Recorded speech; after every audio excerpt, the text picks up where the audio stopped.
Now we're looking at rounding decimals. Sometimes decimals can get very lengthy, and so we might round them off so they're a more manageable number for us. A lot of times, like money only uses 2 decimal places.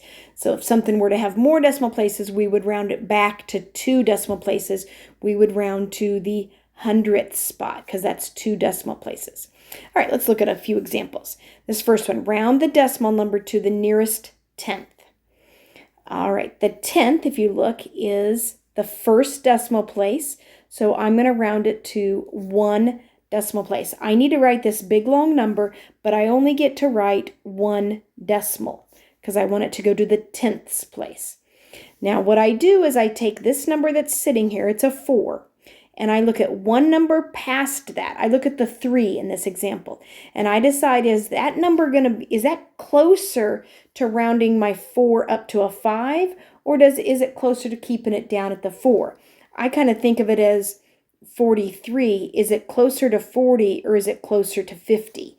Well, 43 is closer to 40. And ultimately, our cutoff number is a 5.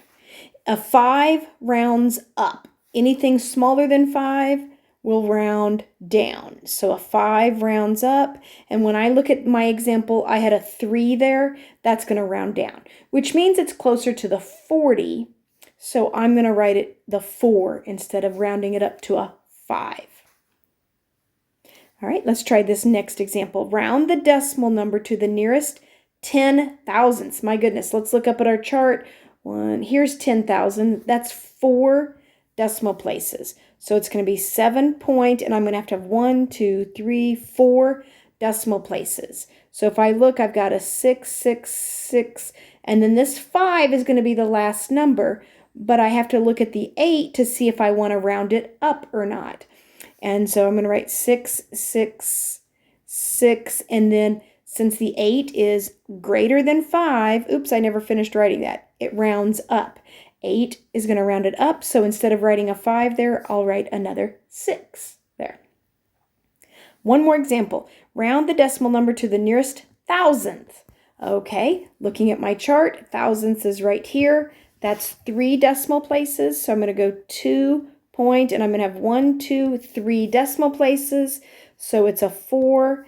Well, here, let's come over here, 4, 9, 9, and then I'd look at this next 9 to see if I want to round it up. Now, I got a tricky one here because that 9 would definitely round it up, but what do you round 9 up to?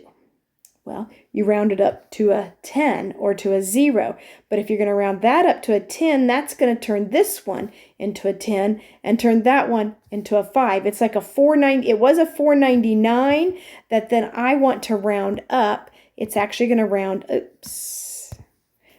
up. Instead of a 499, it's going to round up to a 500 is what that meant. Now, the other thing I want to comment on is, do we really even need those zeros? You do need those zeros because they show how precise your answer is. If you didn't write the zeros and you just wrote the 2.5, it would look like you rounded to the 10th place. By putting the zeros, we know it's accurate to the thousandths place. That's really important when you start working with science.